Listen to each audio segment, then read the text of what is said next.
Wancaa mo'attoota Awurooppaan Paaris Saint-Germain Tottenham injifachuu yeroo jalqabaatiif shaampiyoonii ta'e. Leenjisaan Paaris Saint-Germain Luis Enrique shaampiyoonummaa Tottenhamiif mala yoo jedhan Thomas Frank Paaris Saint-Germain garee cimaa addunyaatti jiranii dabalata qabna. Paris Saint-Germain were looking to continue a wonderful 12 months as they Shaampiyoonii Awurooppaa Paaris Saint-Germainii fi shaampiyoonii liigii Awurooppaa Tottenham kan waliin morkachiisee waancaan mo'attoota Awurooppaa olaantummaa Paaris Saint-Germainiin xumurame. Leenjisaan haaraan Tottenham Thomas Frank waancaa jalqabaa argachuuf imalli taasisan daqiiqaa 85 booda jalaa gufate. Tottenham kubbaawwan rukuttaa dabbiirraa ka'an daqiiqaa 39ffaattiin Miikii Van de Beek 48ffaatti immoo dursaan taphattoota kilabichaa haaroftii Cristiano Romeroon goolii galchaniin 2-0 dursaa hanga taphni idilee xumuramuuf daqiiqaan 5 futtiin fuullee ture. From Mickey van der Ven, it got worse at the beginning of the second half as the captain Christian Moreira put the Europa League champions Tottenham 2-0 in front. However, daqiiqaa 85ffaattiin taphataan lammii Kooriyaa Kibbaa Lee King-in fageenya meetira 18 olirraa goolii galchee 2-1tti dhiphise. Daqiiqaan 90 xumurame daqiiqaa dabalataa 4ffaattiin kubbaa Ousmane Dembele mijeesseef Goncalo Ramos galchuun lama qixa ta'anii kallattiin gara peenaalitii adda baastutti seenan. Tottenhamiif Dominic Solanke yoo galchuu Paris Saint-Germain peenaalitii jalqabaa Vitiniyaan rukutee gara alaatti baate. Tottenhamiif Rodrigo Bentancur fi Pedro Porron peenaalitii galchanis kubbaa Van de Beek rukutee bakka Donnarummaa bu'uun kan hirmaate goolii eegaan Paris Saint-Germain Lucas Chevalier yoo qolu Matthias Tel kan rukute ammoo kallattii isheen eegganne. Paris Saint-Germainiif Ramos, Dembele fi King-in yoo galchan Nuno Mendes peenaalitii ishee xumuraa galchuun waancaa mo'attoota kilaboota Awurooppaa yeroo jalqabaaf fudhate. Nuno Mendes, who hit the winning penalty to see a fifth title since May lifted by Luis Enrique's men. Paris Saint-Germain bara 2025 waancaa 5 fudhachuun waan taphil hojjeteera. Waliigalaan barana waancaa liigii French mo'attoota France Champions League fi mo'attoota Awurooppaa fudhateera. Waancaa kilaboota addunyaan xumuraaf ga'uun Chelsea mo'amee Luis Enrique jalattiin yeroo gaariis dabarse. Luis Enrique kan bara 2015 Barcelona waliin bara tokkottiin waancaa 5 fudhate dabalatee yeroo lammaffaaf seenaa kana hojjetaniiru. Paris Saint-Germain kilaba France jalqabaa waancaa mo'attoota Awurooppaa fudhates ta'eera. Seenaa waancaa mo'attoota Awurooppaan kilaboonni shaampiyoonii Awurooppaa ta'an yeroo 30ffaaf waancaa kana yoo fudhatan kilaboonni liigii Awurooppaan shaampiyoonii ta'an yeroo 20 waancicha fudhataniiru. Ousmane Dembele ammoo taphataa cimaa tapha kanaa ta'uudhaan filatameera. Ange Postecoglou leenjiyaa waancaa maqaa gaarii qabu waggaa 17 booda kan fudhate Tottenham Hotspur kilaba England 5ffaa barana Paris Saint-Germain mo'ame ta'eera. Paris Saint-Germain Champions League kilaboota Awurooppaan Manchester City, Liverpool, Aston Villa fi Arsenal injifachuun xumuraaf ga'uun ni yaadatama. And of course it's shifted a little bit of momentum, but so much positive, so proud of the Leenjisaan Tottenham Hotspur Thomas Frank kilaba cimaa addunyaa yeroo ammaa irrattiin ga'umsa qabnu mul'isneerra daqiiqaa 80 oliif eenyu akka ta'anitti agarsiifne jedhan taphattoonni koo ga'umsa mul'isaniinis booneera jedhan. Bara darbe Premier League Englandiin goolii 65 kan keessummeesse Tottenham kaleessa garuu Thomas Frank taphattoota sarara isaa 5 fayyadamuu isaaniin Paris Saint-Germain kubbaa kallattii eeggatte irratti yaaluuf daqiiqaa 65 eeguuf dirqamee ture. My players had faith until the last minute like our supporters. But football is unpredictable and tapha daqiiqaa 80 taphanniin waancaa kana fudhachuun nuuf hin malu kan jedhan Luis Enrique daqiiqaa 10 xumuraa keessattiin carraa qabeessa taanee goolii 2 galchinuus shaampiyoonummaan Tottenhamiif mala jedhan. Tottenham tapha kanaaf torbee 6 qophaa'ee ga'umsa olaanaa mul'iseera. Yeroo qophii guyyaa 6 caallee argannee turre. Injifachuu keenyaa fi Lucas Chevalieriin waancaa jalqabaa argachuuttiin gammadeeras jedhan. Tottenham Premier League Englandiin sanbata Burnley, Paris Saint-Germain ammoo liigii Frenchiin dilbata Nantes waliin taphachuun dorgommii bara kanaa eegalu. now setting themselves up perfectly for the Ligue 1 season this week.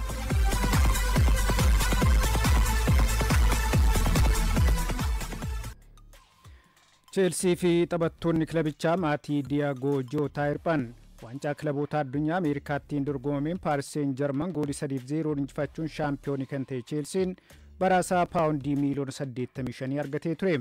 Cheelsiin badhaasa argate irraa immoo taphattoota kilabichaaf onnachiiftuu paawundii miiliyoona 11.4 kenneefi. Cheelsiif taphattoonni kilabichaa erga waliin mari'ataniin booda onnachiiftuu argatan irraa doolaara Ameerikaa 500,000 maatii Deegoo Jootaa fi obboleessa isaa Andirii Silvaatiif qoodaniiru. Miseensonni Cheelsii hojii fakkeenyummaa qabu waan hojjetaniif galateeffatamanii jiru.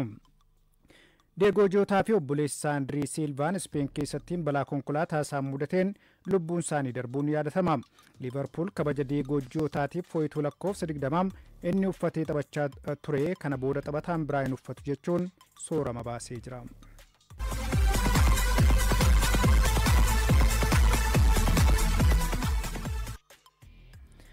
Liverpool taphataa sararatti isaa Giovanni Leon mallatteessifachuuf walii gale. Jijjiirraa taphattoota ganna kanaatiin si'oominaan hirmaachaa kan jiru shaampiyooniin Ingilaand Liverpool taphataa sararatti isaa umurii 18 Giovanni Leon paawundii miiliyoona 26 Paarmaarraa mallatteessifachuuf walii gale. Hanga yoonaa jijjiirraa taphattoota ganna kanaatiin paawundii miiliyoona 200 fi miiliyoona 70 baasuun paawundii miiliyoona 170 immoo gurgurtaa taphattootarraa kan argate Liverpool Maarki Guyi Crystal Palace irraa mallatteessifachuuf hojjechaa jira. Waliigaltee waggaa tokko qofti Crystal Palace waliin kan isaafu Maarki Guyin paawundii miiliyoona 40 qofaa kaffaluutu irraa eegama jedhame. Alexander Isaaqis mallatteessifataaf eegamaa kan jiru Liverpool jijjiirraa taphattoota lamaanii xumurraan ganna kana qofaa jijjiirraa taphattootaatiif paawundii miiliyoona 400 ni baasa.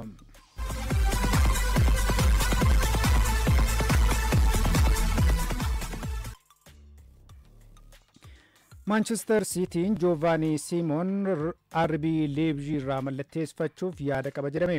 Manchester United ammoo Carlos Baleba fudhachuudhaaf Brightonif gaaffii ni dhiyeessaaf eegamaa jira. Abdurrahman Amin.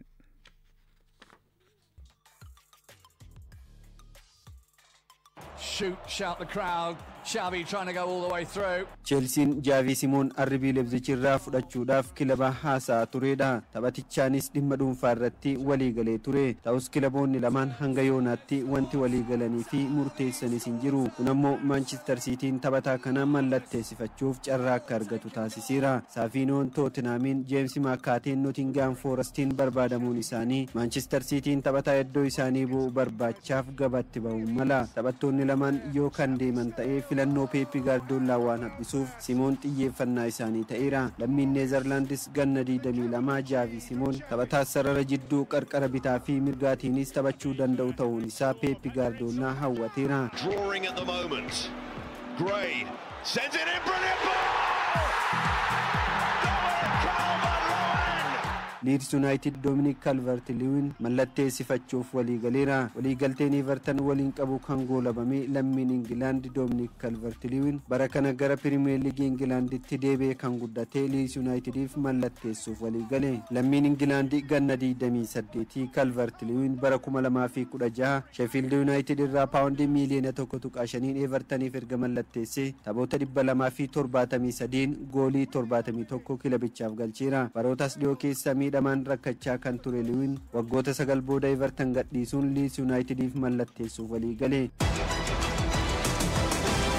Manchester United Carlos Baleba Brighton irraa mallatteessifachuuf ifatti gaaffii jalqabaa dhiyeessuuf jedhame. Brighton jijjiirraa taphatichaa irraa paawundii miiliyoona 100 yoo barbaadu Manchester United hanga paawundii miiliyoona 70 kaffaluuf fedhii qaba. Manchester United fi AC Milan ammoo jijjiirraa Rasmus Hojlund irratti walii galteetti dhiyaataniiru. AC Milan ergisaan mindaa taphatichaa Euro miiliyoona 6 kaffaluuf gaaffii yoo dhiyeessu dhaabbiin mallatteessifachuu barbaannaan Euro miiliyoona 45 kaffaluu qofa isarraa eegama. Hojlund Manchester United keessa turuuf fedhii qabaatus kilabichi fedhii dhabuusaan gara Milan deemuun akka hin oolle gabaafameera.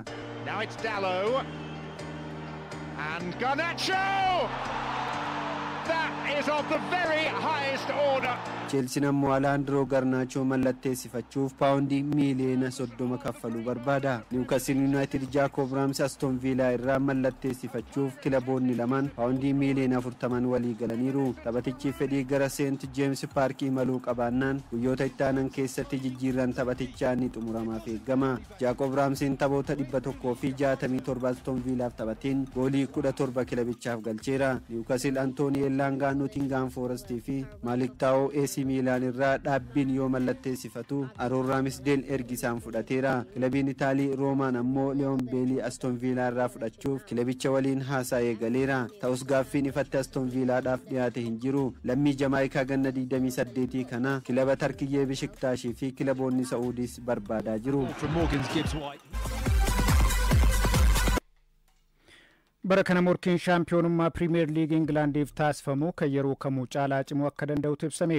Jijjiirraa taphattootaa ganna kanaa raawwatamaa jiruunis hawwatamummaa liigichaa dabaluu akka danda'u xiinxalli Sky Sport ni agarsiisa. Abubakar Abdallah.